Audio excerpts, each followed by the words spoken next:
Welcome to UK Health Matters, where we highlight how UK healthcare is making a difference across all of Kentucky. I'm your host, Madison Waldick.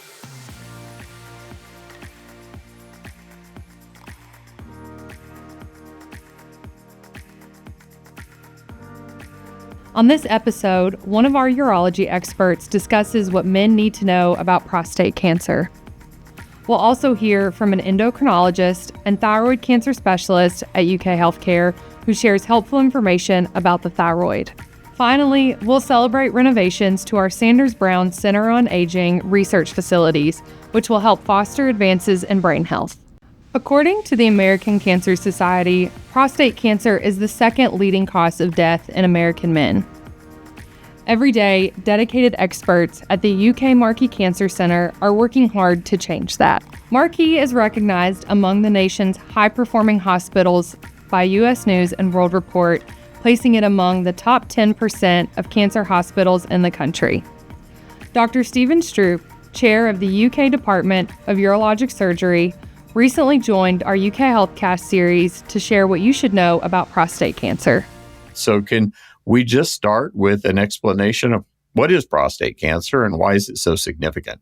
It's significant because it's the most commonly diagnosed cancer in men, and it's one of our leading causes of death. And if you look across the U.S., there's roughly 280 or so thousand cases diagnosed every year, and it's something that men need to know about for sure.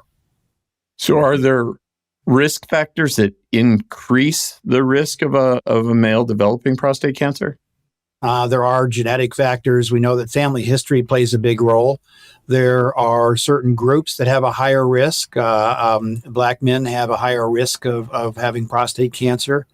There are some with, we're getting more information about specific gene abnormalities that may track through families. Breast cancer, actually, through the BRCA genes actually translate to higher risk for prostate cancer in men. So if mom had a family history of breast cancer, you may have gotten a gene that may impact you. So at what age do you recommend starting screening, PSA testing, things like that? If you're a man of average risk, meaning that you don't have any strong family history or other risk features, somewhere in that 45 to 50 years of age, you should consider starting with PSA screening. What role does early detection actually play in the treatment of prostate cancer if it is early detected? Well, it gives us more options. And so I remember back in my training, which was too many years to comment on, I guess, but we didn't have PSA testing. And so the patients that we would treat often came in, you diagnosed them just with a rectal exam, and they would have bulky disease. And so not shockingly, they didn't do as well. It was harder to control that disease. By screening, it's not perfect, but you can at least have a chance of finding that cancer earlier when we have options and have more options for local control and so forth. We know there's value in screening. We just have to do it carefully and smartly.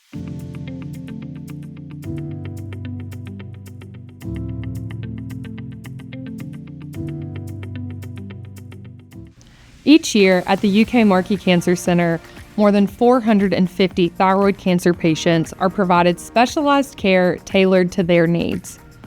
Our thyroid cancer program includes doctors, nurses, and researchers from multiple specialties, all working together to advance cancer care in Kentucky. We're thrilled to welcome Dr. Omar El-Kawagi to the UK Healthcare team. Dr. El-Kawagi is an endocrinologist and thyroid cancer expert. He recently appeared on Fox 56 to talk about the thyroid's essential role in keeping our bodies functioning at their best. It's an important conversation, and we're proud to have Dr. El-Kawagi bringing his expertise to our community. Give us an overview of what thyroid cancer is and what sort of symptoms people may experience. Yeah, well, thank you for having me. So I think to be able to answer that question, I have to tell you a little bit about what the thyroid is. That's a very common thing that I get asked. So the thyroid is a butterfly-shaped gland that sits in the base of the neck. That's why I wear my thyroid pin. I was going to say similar to the pin. Similar to the pin. And its job is to make something called thyroid hormone. Thyroid hormone makes a whole lot of functions in our body. It helps control our heart rate, our metabolism, weight, blood pressure. So it's a pretty critical little organ. Thyroid cancer is basically a tumor of thyroid cells. So those are thyroid cells that have multiplied at a fast rate, creating a tumor that can occasionally spread outside of the thyroid and into other tissues. Most thyroid cancers are actually start out as what's called a thyroid nodule. A thyroid nodule is a mass on the thyroid gland. And thyroid nodules are usually detected what we call incidentally, meaning that a lot of times people don't have symptoms, but rather they go in to see their provider for another reason. Say, for example, they had an X-ray or some sort of CAT scan, and it found this incidental thyroid nodule. And so most people don't really have a lot of symptoms. But the reason that I bring this up is it's pretty critical that if you or your provider do find one of these nodules on, say, an imaging test or even by an examination, a physical examination, it's pretty critical to discuss with your provider, could this be a thyroid cancer or not? The good news is the vast majority of these thyroid nodules are not cancer. They're benign.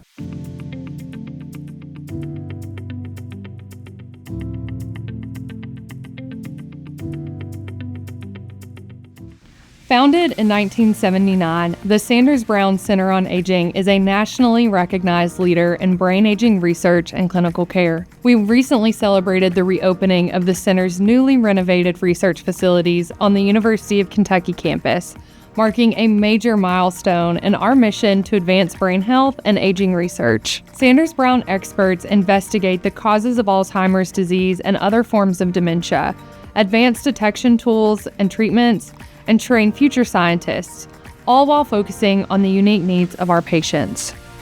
The $28 million project was made possible in part by funding from the Kentucky State Legislature and will help our experts remain on the cutting edge of research and treatment. Dr. Linda Van Eldick, Sanders Brown Center Director, said, "Our internationally renowned researchers now have modern, purpose-built spaces that match the excellence of the work taking place inside them. Spaces that support innovation, discovery, and real impact on the lives of people facing neurodegenerative diseases." Here's to 4 decades of innovation and the future breakthroughs still to come.